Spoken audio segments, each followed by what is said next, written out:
नमस्कार। प्राइम समाचारमा स्वागत छ। म दृष्टिवाणी थेताल। म सुषमा श्रेष्ठ। सुरु गरौँ अहिलेसम्मका प्रमुख समाचारबाट।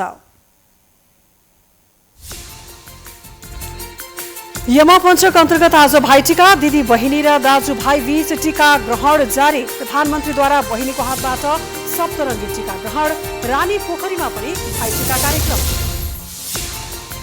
नेपालमा आइतबार 1197 जनामा कोरोना पुष्टि। अहिलेसम्म 1230 जनाको मृत्यु। आइसोलेसनमा 33,379 जना कोरोना विरुद्ध लड्दै।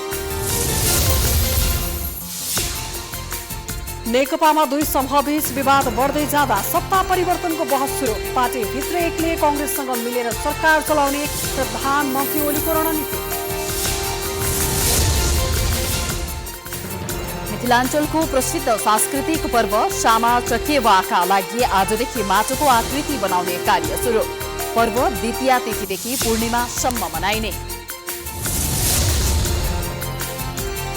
गुम्ला जुम्ला लगायतका हिमाली जिल्लामा बाक्लो हिमपात। राजधानी काठमाडौँ लगायत देशभर चिसो बढ्यो।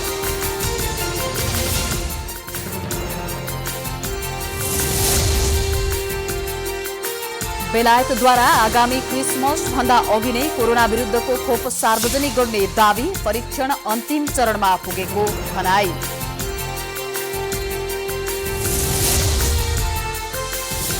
र नेपाली राष्ट्रिय फुटबल टिमले मंगलबार बङ्गलादेशसँग अन्तिम खेल खेल्दै पहिलो खेलमा पराजित भएको नेपाली टिम जित्नै पर्ने दबाव।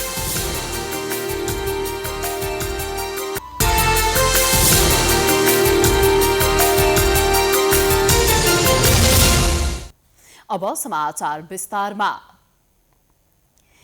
यो वर्ष कोरोना संक्रमणको महामारीका बीच तिहार पर्व मनाइएको छ। टीकाको शुभ साइत 11:37 भए पनि समय अनुकूल मिलाएर दाजुभाइले दिदीबहिनीहरूको हातबाट सप्तरङ्गी टीका लगाएका छन्।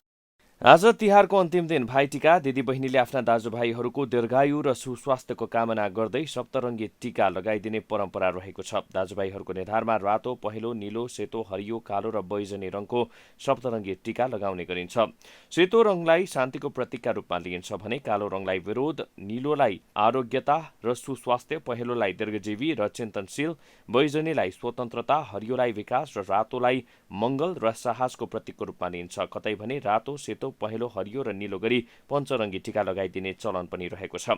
हिन्दू परम्परा अनुसार 5 दिन मनाइने तिहारमा विगतका वर्षहरूमा दाजुभाइलाई भेट्ने, देउसी भैलो खेल्ने गरे पनि यो वर्ष भने कोरोनाका कारण रमाइलो जमघटहरू गर्न नपाउँदा टीका लगाए पनि तिहार त्यति राम्रो नभएको सर्वसाधारणहरूको गुनासो छ। अहिले कोरोनाको कारणले गर्दाखेरि पोहोर जस्तो राम्रो भएन, गाउँ जान सकिएन, अनि यतै बसेको सबैजना मिलेर। पहिला जस्तो रमाइलो चाहिँ भएन, आफ्नो घरमा जस्तो रमाइलो चाहिँ नहुँदो रहेछ।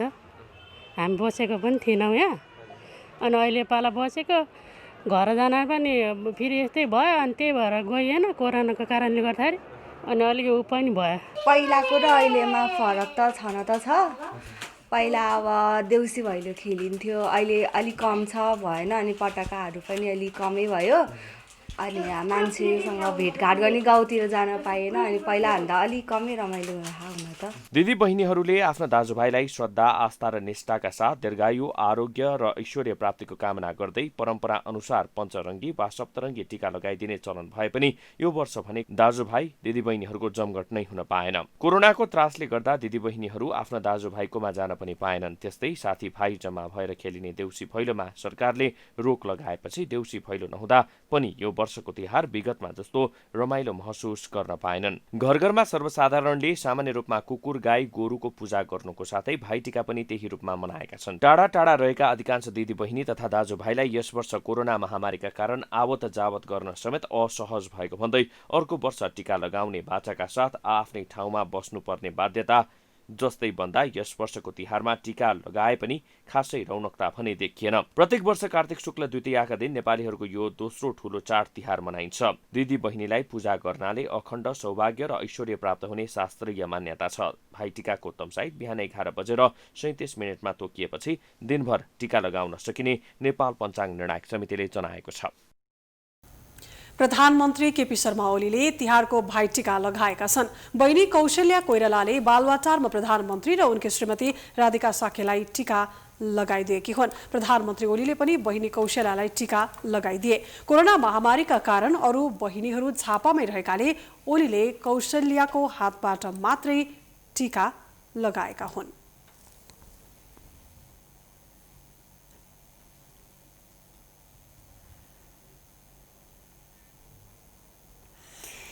विक्रम सम्वत 1727 मा राजा प्रताप मल्लले आफ्ना दिवंगत छोरा चक्रवर्तेन मल्लको सम्झनामा बनाएको रानी पोखरी हरेक वर्ष भाइटिकाको दिन विशेष बन्ने गर्दछ।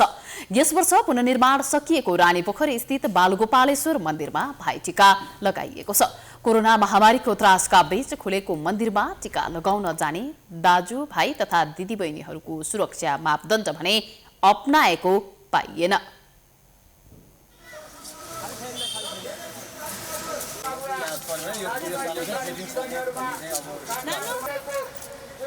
अहिले रानीपोखरीको बिचमा रहेको सो मन्दिर भाइटिकामा दिदीबहिनी र दाजुभाइ नहुनेहरूले गएर टिका लगाउने केन्द्रको रूपमा विकास भएको छ। काठमाडौँको नेवार समुदायमा सांस्कृतिक रूपमा नै दिदीभाइ र दाजुबहिनी नहुनेले महादेवको मन्दिरमा गएर टिका लगाउने प्रचलन रहेको छ। 2072 सालको विनाशकारी भूकम्पपछि क्षतिग्रस्त बन्यो राजधानीको रानीपोखरी स्थित बाल गोपालेश्वर मन्दिर। सोही भूकम्पका कारण पुनर्निर्माण हुन समय लाग्दा खुल्न नसकेको मन्दिर यस वर्षको तिहारको भाइटिकाको दिन भने खुलेको छ। तर यस वर्ष बाल गोपालेश्वरको दृश्य फरक देखियो। कोरोना महामारीका कारण टिका लगाइदिने र लगाई माग्नेहरू प्राय सबै मास्कमा देखिन्थे। कोरोना महामारीका बीच पनि आफ्ना दाजुभाइ नहुनेले त्यहाँ आइपुगेकालाई दाजुभाइ मानेर टिका लगाइदिए त आफ्ना दिदीबहिनी नहुनेले पनि त्यसै गरी टिका लगाए।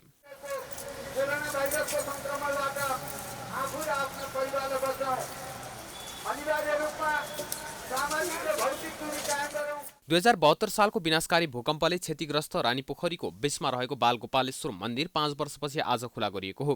दिदीबहिनी नहुनेहरूले टिका लगाउने चलन रहेको बाल गोपालेश्वर मन्दिरभित्रको मूर्तिलाई पुनर्निर्माणको अवधिमा छाउनी स्थित सङ्ग्रहालयमा राखिएको थियो। अघिल्ला वर्षहरूमा भाइटिकाको दिन रानीपोखरीको बाहिर मूर्ति राखेर पूजा गरिन्थ्यो। लामो समयपछि यो वर्ष भाइटिकाका दिन बाल गोपालेश्वरको दर्शन गर्न पुगेका सर्वसाधारणहरू खुसी देखिन्थे। कोरोना संक्रमणको जोखिमका कारण स्वास्थ्य सुरक्षाका सम्पूर्ण उपाय अपनाएर दर्शनको व्यवस्था गरिएको छ। भेडी व्यवस्थापनका लागि काठमाडौँ महानगरपालिकाले स्वयंसेवक समेत परिचालन गरेको छ। फरक समुदाय अनुसार मङ्सिर 1 र 2 गते 2 दिन भाइटिका लगाउने भएकाले भोलि 2 गते पनि मन्दिर खुल्ला हुनेछ। दिदीबहिनी नहुने दाजुभाइहरूले मन्दिरमा पूजाआजा गर्ने र टिका लगाउने चलन छ। 2072 सालको महाभूकम्पले रानीपोखरीको क्षति गरेपछि बाहिर बसी टिका लगाउने गरिएको थियो। रानीपोखरीको पुनर्निर्माण र बीच भागमा रहेको बाल गोपालेश्वर मन्दिरको पुनर्निर्माण सकिएपछि सदा चाहिँ यसपटक मन्दिर परिसरमा बसी टिका लगाउन सुरु गरिएको हो। 2072 सालको भूकम्पले मन्दिर भत्काएपछि केही वर्ष यहाँ टिका लगाउन रोकिएको थियो। वर्ष नेपाल सम्वत 1141 सोमबारदेखि प्रारम्भ भएको छ।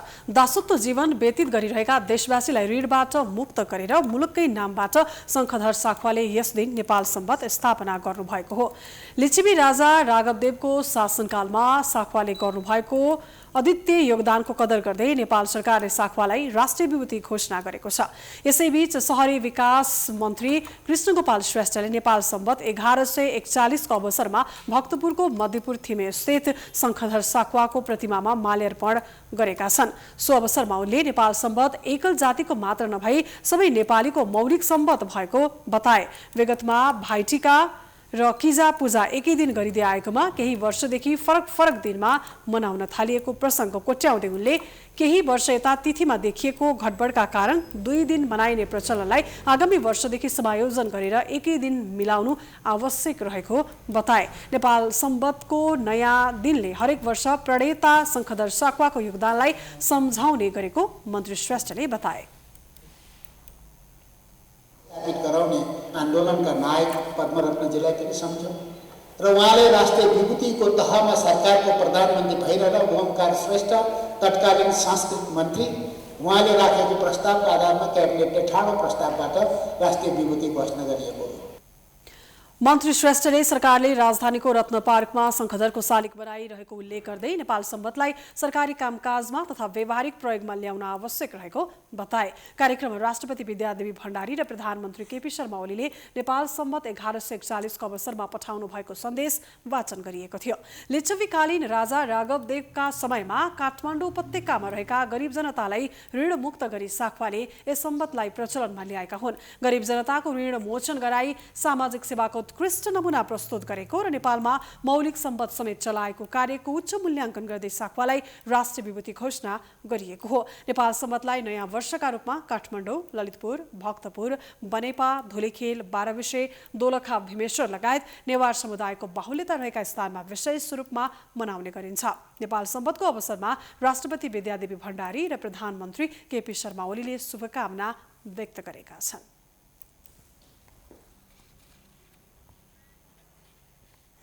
नेपालमा आइतबार 1197 जनामा कोरोना भाइरस संक्रमण पुष्टि भएको छ।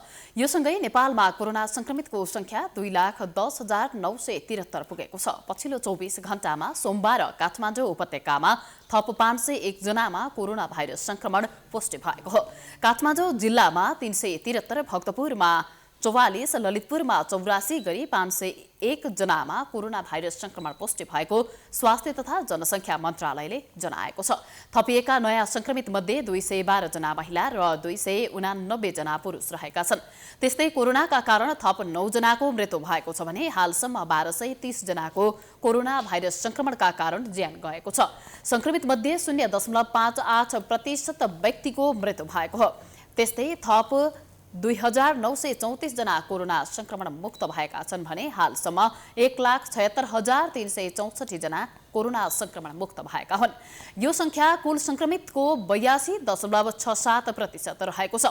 हाल आइसोलेसनमा 33,379 जना रहेका छन् भने क्वारेन्टिनमा 1,013 जना रहेका छन्। मन्त्रालयका अनुसार हालसम्म काठमाडौँमा 14,279, भक्तपुरमा 1188 र ललितपुरमा 2204 संक्रमित भएका छन्। यस्तै काठमाडौँमा 11,328, भक्तपुरमा 1,028 र ललितपुरमा 1959 जना होम आइसोलेसनमा रहेको मन्त्रालयले जनाएको छ। हालसम्म 16,13,911 वटा पीसीआर परीक्षण गरिएको स्वास्थ्य तथा जनसङ्ख्या मन्त्रालयले जनाएको छ। पीसीआर परीक्षण गरिएका मध्ये 16.47% कोरोना संक्रमण देखिएको हो। यसैबीच कोरोना संक्रमणपछि त्रिवी चिकित्साशास्त्र अध्ययन संस्थानका प्राध्यापक एवं वरिष्ठ मुटुरोग विशेषज्ञ डाक्टर सुनिल झाको निधन भएको छ। त्यसैगरी इसान हस्पिटलमा अध्यक्ष डाक्टर नारायण बहादुर थापाको पनि कोरोना संक्रमणपछि निधन भएको स्वास्थ्य तथा जनसङ्ख्या मन्त्रालयले उल्लेख गरेको छ।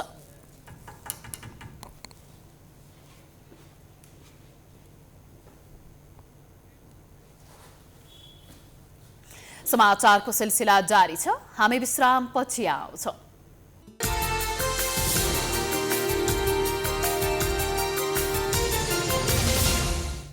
विश्रामपछि स्वागत छ। अब बाँकी समाचार। परिस्थिति एकाएक परिवर्तन भएन भने सत्तारूढ नेपाल कम्युनिस्ट पार्टी नेकपाको विवाद अब बहुमती प्रक्रियातर्फ अघि बढ्ने देखिएको छ। तर प्रधानमन्त्री केपी शर्मा ओली पार्टीका कमिटीहरूमा मात्र होइन संसदीय दलमा समेत अल्पमतमा देखिन्छन्। तर त्योभन्दा अघि पुष्पकमल दाहाल र ओली पक्षधरबीच आफू बलियो बन्ने रणनीतिमा केन्द्रित हुँदा विवाद कुन दिशातर्फ अघि बढ्छ यसै भन्न सकिने अवस्था छैन। नेकपाका दुई अध्यक्षहरू केपी ओली र पुष्पकमल दाहाल बीच लिखित रूपमै आरोप प्रत्यारोप ध्रुवीकरण वारपारको अवस्थामा पुगेको छ। सचिवालय बैठकमा कार्यकारी अध्यक्ष दाहालले भिन्दै राजनैतिक प्रस्ताव अगाडि सारेपछि प्रधानमन्त्री ओली र उनको समूहले प्रस्ताव फिर्ता नलिएसम्म बैठक नै नबस्ने चेतावनी दिएको हो। तर दाहाल समूह प्रस्ताव फिर्ता लिने पक्षमा छैन। बरु मङ्सिर 3 गते सचिवालय बैठक अघि नै ओलीलाई अल्पमतमा पार्नका लागि संसदीय दलको बैठक राख्ने सम्मको चर्चा छ। दाहाल समूहले संसदीय दलको बैठक बोलाएर ओलीलाई अल्पमतमा पार्ने चलखेल अहिले नै सुरु भइसकेको कतिपयको गुनासो छ। यसबीचमा ओलीले कम्तीमा पनि उपाध्यक्ष वामदेव गौतमलाई आफ्नो पक्षमा पार्न सके संसदीय दलमा आफू अल्पमतमा नपर्ने भएकोले सोही अनुसार रणनीति अघि बढाएका छन्। आइतबार मात्रै ओलीले गौतम र वरिष्ठ नेता माधव कुमार नेपाललाई भेटेर आफूलाई साथ दिन आग्रह गरेका थिए। तर दुवै नेताले ओलीलाई सच्चिन सुझाव दिँदै आफूहरू अहिले साथ दिन नसक्ने जवाफ दिएका थिए। यस्तो अवस्थामा अब नेकपा फुट्ने हो कि भन्ने मत बलियो बनेको छ। नेकपा फुट्यो भने प्रमुख प्रतिपक्षी दल नेपाली कांग्रेसले प्रधानमन्त्री ओलीलाई साथ दिन्छ वा पुष्पकमल दाहाल पक्षलाई साथ दिन्छ भन्ने चासो बढेको छ। तर ओली पक्षका नेताहरूले कांग्रेसले ओलीलाई नै साथ दिएर प्रधानमन्त्री पद जोगाउने दावी गरेका छन्। ओली निकट नेता दयाल बहादुर शाहीले दाहाल र माधव कुमार नेपाल सचिएनन् भने नेकपा एमाले जन्मिने जिकिर गरेका छन्। ओली कांग्रेससँग मिलेर सरकार सञ्चालन गर्ने उनको दावी छ। कांग्रेस चाहिँ जिम्मेवार पार्टी, एउटा प्रतिपक्षी पार्टी, एउटा लोकतन्त्रको एउटा नायक हो। आर्थिक समृद्धिमा कांग्रेस चाहिँ चुके पनि देशलाई लोकतन्त्रको बलियो जगमा उभ्याएको पार्टी कांग्रेस। हिजो पनि देश कांग्रेसको हातमा नेकपाको राजनीति छ र भने तपाईँ के कुरा गर्दै हुनुहुन्छ? होइन, ओलीसँग मोटरसाइकल छ, माधव र जलनालले र वामदेवले के अरे यो प्रचण्डले लिप्टोमा आएका हुन्। उहाँहरू ओर्लिनुहुन्छ भने कांग्रेस र एमाले ओली मिल्नुपर्ने हुन्छ। हेर्नुहोस्, देश त बचाउनु पर्यो। 174 सांसद रहेको सत्तारूढ दलमा दाहाल आफूसँग सभामुख बाहेक 50 भन्दा धेरै र माधव झलनाथसँग 40 भन्दा धेरैको संख्या छ। यी दुवै समूहसँग जम्मा सांसदको संख्या 90 जना भन्दा धेरै हुन्छ। बाँकी करिब 80 जनाको हाराहारीमा प्रधानमन्त्री ओली पक्षधर रहन्छन्। यो अवस्थामा संसदीय दलमा बहुमत पुर्याउन ओलीलाई करिब 10 जना सांसदको समर्थन चाहिने देखिन्छ।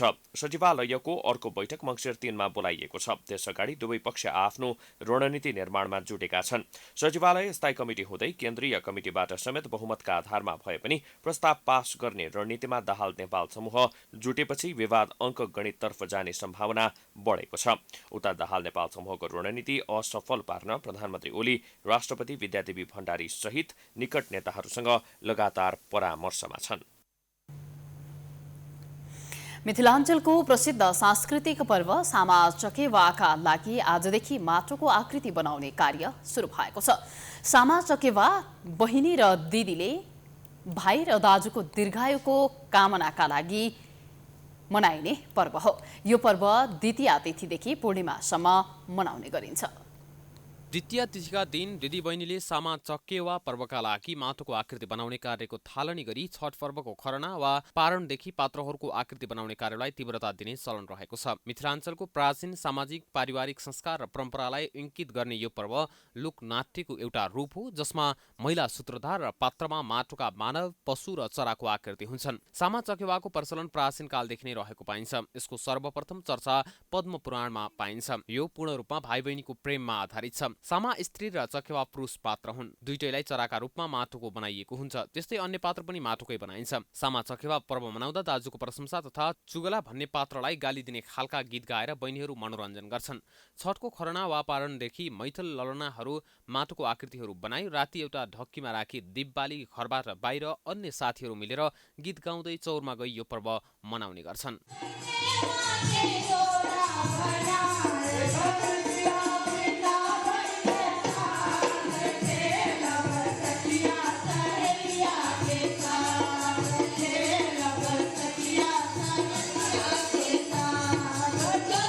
परम्परागत विश्वासका आधारमा चौरमा सामा चकेवालाई शीत र दुबो खुवाउने चलन पनि छ। चौरमा सबै महिला आफ्नो डाला एक ठाउँमा राखी चारैतिर वृत्ताकारमा बस्दछन्। यस पर्वमा पति पत्नीका बारेमा चुक्ली लगाउने छुल्याहा चुगला भन्ने पात्रको जुगाको प्रतीक जुटलाई डढाउने काम हुन्छ।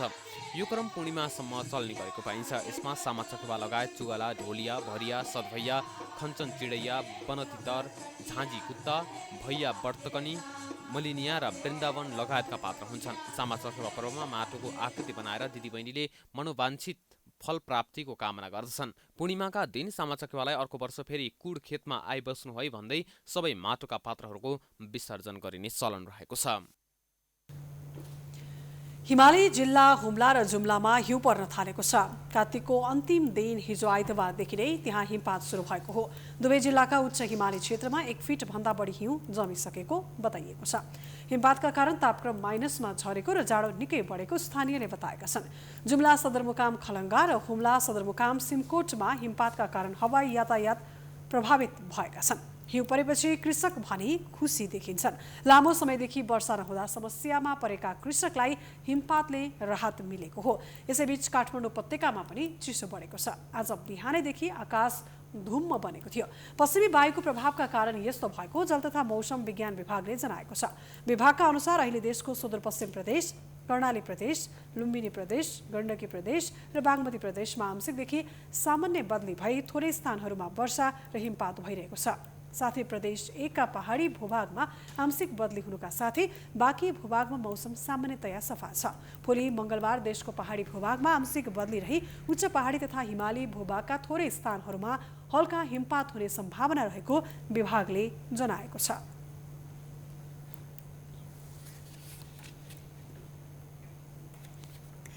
सरकार वा प्रधानमन्त्रीले देश परिवर्तनका ठूला कुरा गर्छन्, अनेकौं सपना पनि बाँड्छन्, तर आफ्ना नागरिक कसरी बाँचेका छन् भन्ने जान्नै चाहँदैनन्। यसको उदाहरण हो काठमाडौँमा श्रम गरिरहेका बालबालिकाहरूको अवस्था। केही यस्ता बालबालिका छन् जसलाई न पढाइको मतलब छ न घर परिवारको नै, अनि त्यस्ता बालबालिकाको मतलब सरकारलाई पनि छैन। उनी काठमाडौँ आएको 1.5 वर्ष भयो। उनको दैनिकी कालीमाटी स्थित तरकारी तथा फलफूल पसलमा भारी बोकेरै बित्ने गरेको छ। 13 वर्षका दीपक घरमा बा आमालाई घुर्की लगाउँदै खाने, बस्ने र कापी कलम बोकेर स्कुल जाने उमेरका छन्। तर कापी कलम बोक्ने हातले तरकारीको बोरा बोकिरहेको छ। उनी बिहानको 1 बजे उठेर विभिन्न पसलमा तरकारीको बोरा पुर्याउने गर्छन् अनि 5 बजेदेखि 6 बजेसम्म 1 घण्टा त्यही तरकारीको आडमा यसरी सुत्छन्। आँखालाई अलिक राहत मिलेपछि फेरि उठ्छन् र सधैँ जस्तै नजिकैको माछा पसलमा काम गर्न जान्छन्। यहाँ दीपकको अर्को साथी श्याम भुजेल पनि काम गर्छन्। भुजेल सिन्धुपाल्चोकका हुन्। उनी काठमाडौँ आएको 2 वर्ष भयो। विगत 1 वर्षदेखि कालीमाटी फलफूल तथा तरकारी बजारमा रहेको यही माछा पसलमा काम गर्दै आएका छन्। यो काम गरे बापत उनले केही पैसा पाउँछन्। केही रकम आफूलाई राख्ने र केही घर पठाउने गरेको उनी बताउँछन्। घरमा कोही त छैन खासै, 2 जना मात्रै हो। दिदी आफ्नो घरमा बसिहाल्छ, घरमा ठुल्बा हो, उता मम्मीहरूले हेरिहाल्छन्, यता म भइहाल्छ, यता अलिअलि खर्च पठाइदिइहाल्छु, त्यतिले अलिअलि घर चलाउनु चाहिँ पुगिराख। यता दीपक पनि सानैमा आमा बितेपछि साथीको लहीलहीमा लागेर नै यहाँसम्म आएका हुन्।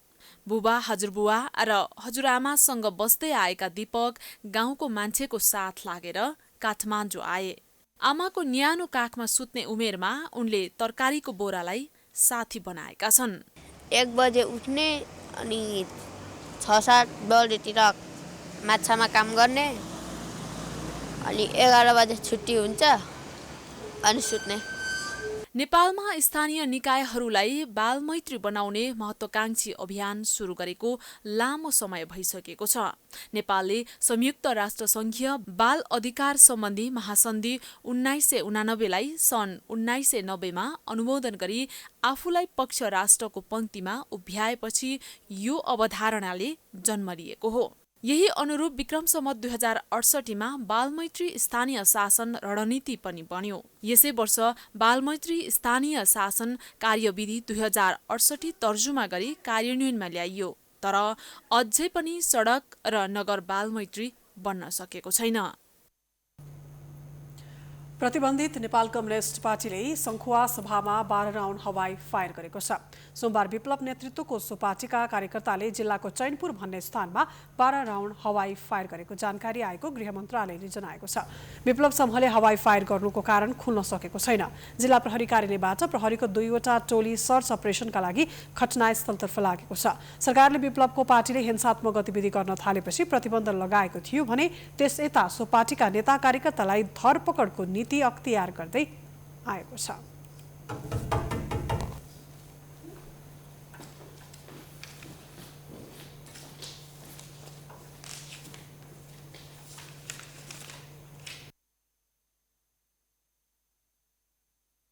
आज भाइटिका दिदी बहिनी र दाजुभाइ बीच टीका ग्रहण जारी। प्रधानमन्त्रीद्वारा बहिनीको हातबाट सप्तरङ्गी टीका ग्रहण। रानीपोखरीमा पनि भाइटिका कार्यक्रम। नेपालमा आइतबार 1197 जनामा कोरोना पुष्टि, अहिलेसम्म 1230 जनाको मृत्यु। आइसोलेसनमा 33,379 जना कोरोना विरुद्ध लड्दै। नेकपामा दुई समूह बीच विवाद बढ्दै जाँदा सत्ता परिवर्तनको बहस सुरु। पार्टीभित्र एक्लिए कांग्रेससँग मिलेर सरकार चलाउने प्रधानमन्त्री ओलीको रणनीति। मिथिलाञ्चलको प्रसिद्ध सांस्कृतिक पर्व सामा चकेवाका लागि आजदेखि माटोको आकृति बनाउने कार्य सुरु। पर्व द्वितीया तिथिदेखि पूर्णिमासम्म मनाइने।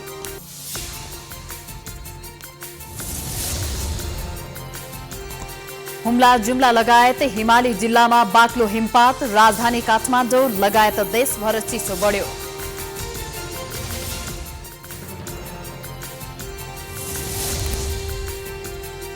बेलायतद्वारा आगामी क्रिसमस भन्दा अघि नै कोरोना विरुद्धको खोप सार्वजनिक गर्ने दावी। परीक्षण अन्तिम चरणमा पुगेको भनाई।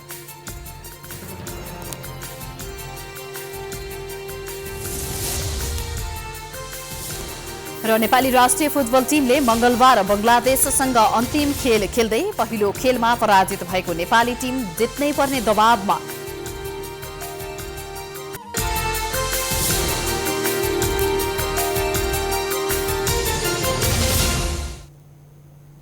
विश्रामपछि स्वागत छ। अब आर्थिक समाचार।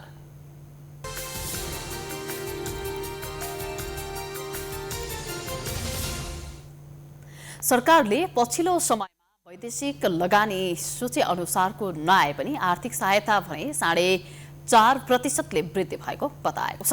तर अर्थविदले भने देशको अर्थतन्त्र ओह्रालो लागेको अवस्थामा त्यसलाई रोक्नुपर्नेमा केन्द्रित हुनुपर्नेमा सो नगरी वैदेशिक सहायतामा वृद्धि भयो भन्दै रमाउनु झन घातक हुने बताउँदै आएका छन्।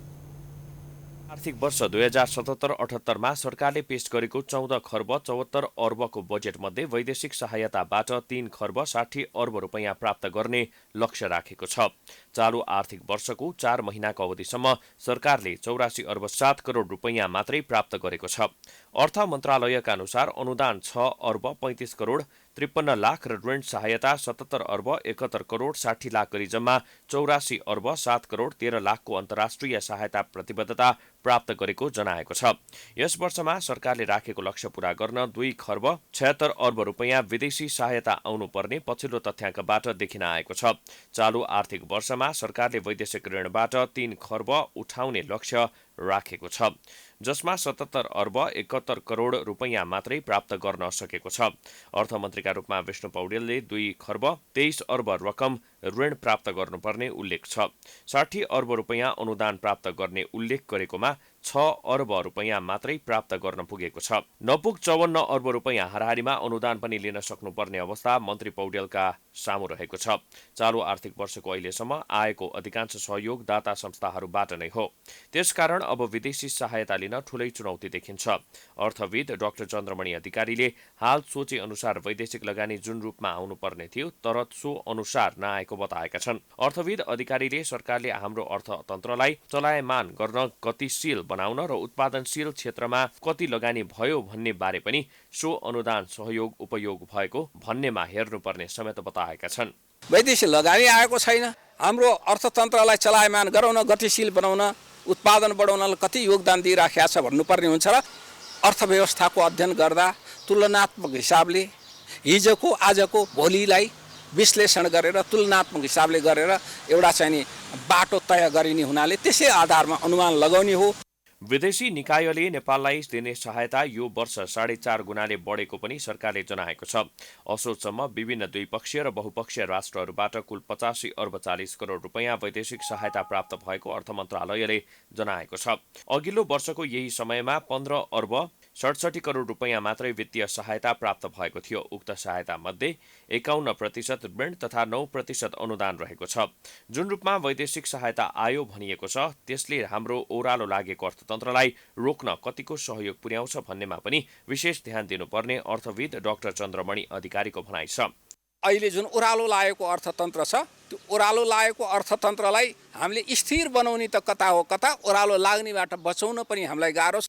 प्राप्त भएको सहयोग मध्ये सडक तथा सुशासनका लागि 63%, ऊर्जाका लागि 33%, कोभिड महामारीका लागि 1.9%, शिक्षाका लागि 2% र पुनर्निर्माणका लागि 1% रकम सहयोग प्राप्त भएको मन्त्रालयको तथ्याङ्कमा उल्लेख छ।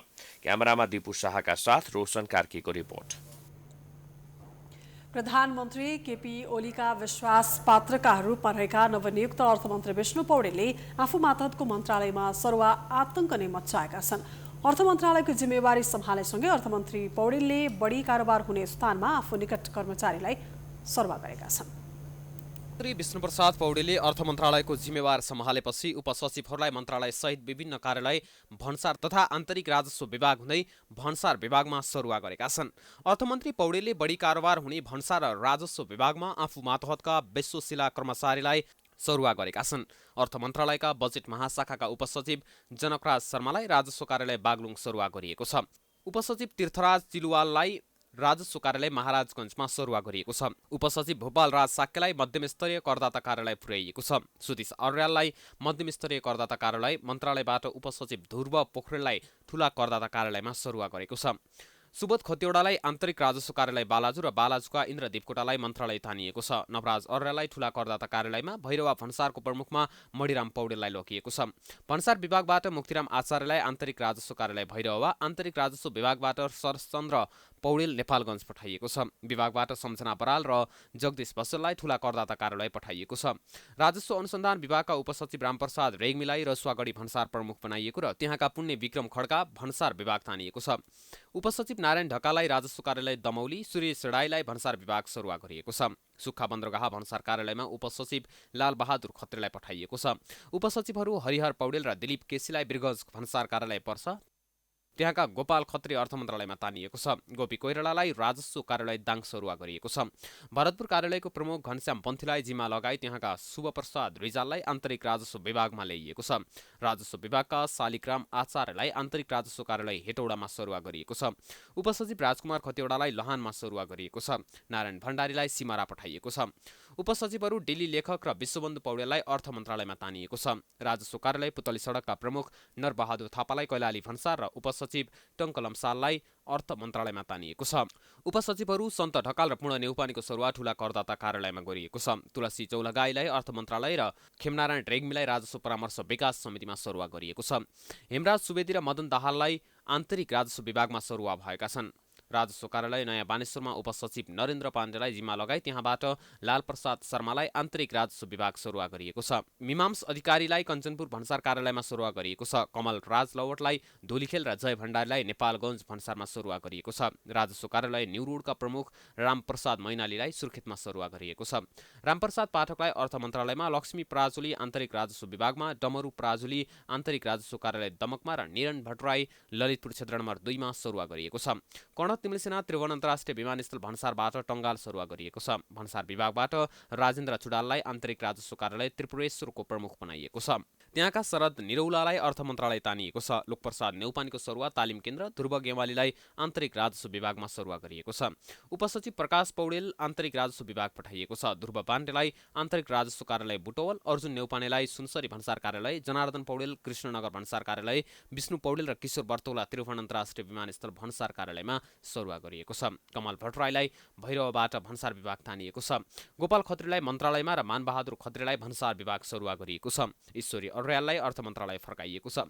राजन बाबु काफ्ले भन्सार जाँच पास परीक्षण कार्यालयमा र शान्तिराम निरौला आन्तरिक राजस्व कार्यालय इटहरीमा सरुवा भएका छन्। तिलक खड्का आन्तरिक राजस्व कार्यालय कोटेश्वर, गजेन्द्र यादवलाई आन्तरिक राजस्व कार्यालय जनकपुर, दिनेश पाण्डेलाई आन्तरिक राजस्व कार्यालय कृष्णनगरमा सरुवा गरिएको छ। प्राइम टाइम्स टेलिभिजनका लागि रोशन कार्कीको रिपोर्ट। अब अन्तर्राष्ट्रिय समाचार।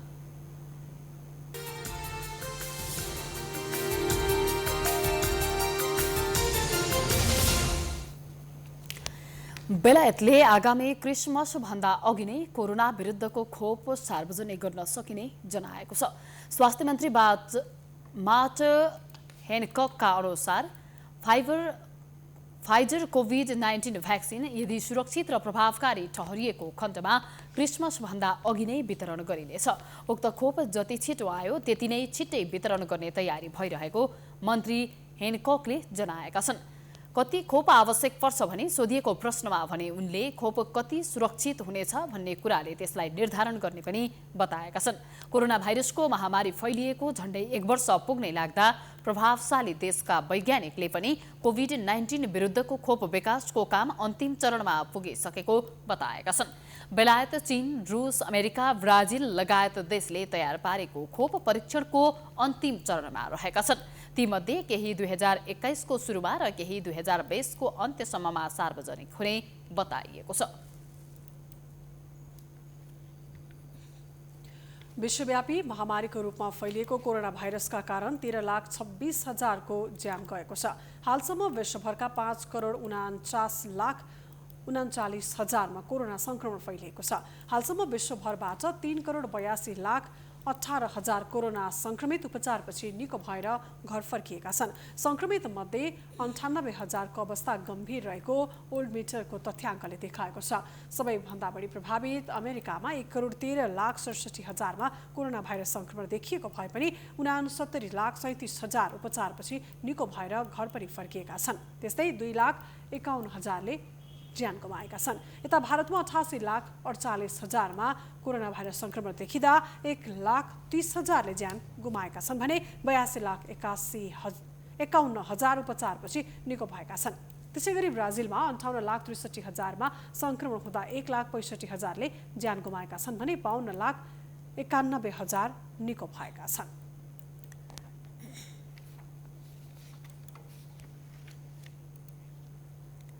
अब खेलकुद समाचार।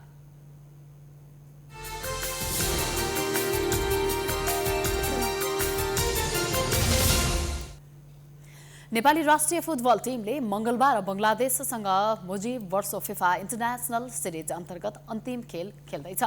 यो खेल नेपाली समय अनुसार अपराह्न 4:45 बजे बंगबन्धु रङ्गशाला ढाकामा हुने भएको छ। पहिलो खेलमा 2-0 गोलन्तरले पराजित भएको नेपालले दोस्रो खेल कुनै पनि हालतमा जित्ने लक्ष्य लिएको छ। 5 वर्षपछि पहिलो पटक बंगलादेशसँग पराजित भएको नेपालले मंगलबारको खेलमा कम्तीमा 2-0 गोल अन्तरले जित निकाल्न सकेमा ट्रफीको छिनोफानो पेनाल्टी सुटआउटबाट तय हुने भएकाले पनि मंगलबारको खेल जित्ने गरी मैदानमा उत्रनुपर्ने दबाव रहेको छ। फिफा वरियतामा नेपालभन्दा बंगलादेश अगाडि रहे पनि पछिल्लो 5 वर्षदेखि नेपाल हावी हुँदै आएको थियो। तर पहिलो गेममा पराजित भएपछि नेपाली टिमको स्तर खस्कदै गएको हो त भन्ने आम प्रश्न पनि उब्जिएको छ।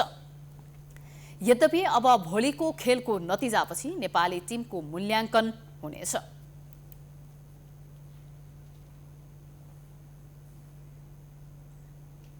अर्जेन्टिनाका मिडफिल्डर जेभियर मास्ट्रिरानोले फुटबल खेल जीवनबाट सन्यास घोषणा गरेका छन्। 36 वर्षीय मास्ट्रिरानोले सोमबार फुटबल खेल जीवनबाट सन्यास लिने घोषणा गरेका हुन्। उनले आफूलाई अर्जेन्टिनाबाट करियर अन्त्य गर्ने अवसर दिएकोमा धन्यवाद समेत व्यक्त गरेका छन्।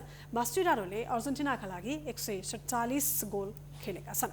147 खेल खेलेका छन्। बार्सिलोनाबाट 8 वर्ष खेल्दा मास्ट्रिरानोले 2 पटक च्याम्पियन्स लिग र 5 ला लिगाको उपाधि जितेका थिए। यस्तै 5 कोपा डेल रे उपाधि पनि उनले जितेका छन्। बार्सिलोनाका लागि उनले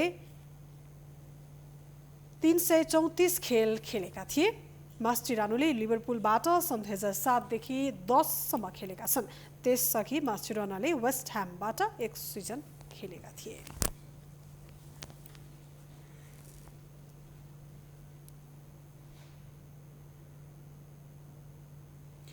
यो सँगै हामी समाचारको अन्त्यमा आइपुगेका छौं। जाँदा जाँदै प्रमुख समाचार पुनः एकपटक।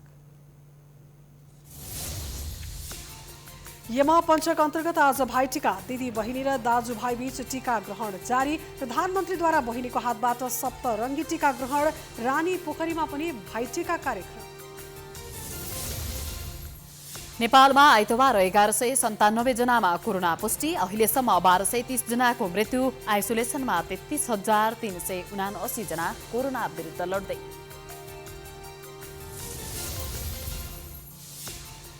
नेकपामा दुई समूहबीच विवाद बढ्दै जाँदा सत्ता परिवर्तनको बहस सुरु। पार्टीभित्र एक्लिए कङ्ग्रेससँग मिलेर सरकार चलाउने प्रधानमन्त्री ओलीको रणनीति। मिथिलाञ्चलको प्रसिद्ध सांस्कृतिक पर्व श्यामा चकेवाका लागि आजदेखि माटोको आकृति बनाउने कार्य सुरु। पर्व तृतीया तिथिदेखि पूर्णिमासम्म मनाइँदै। हुम्ला जुम्ला लगायतका हिमाली जिल्लामा बाक्लो हिमपात। राजधानी काठमाडौँ लगायत देशभर चिसो बढ्यो।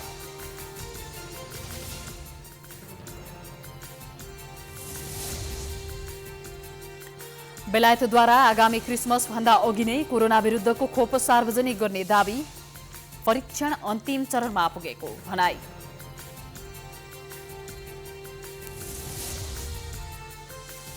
र नेपाली राष्ट्रिय फुटबल टिमले मंगलबार बङ्गलादेशसँग अन्तिम खेल खेल्दै पहिलो खेलमा पराजित भएको नेपाली टिम जित्नै पर्ने दबावमा।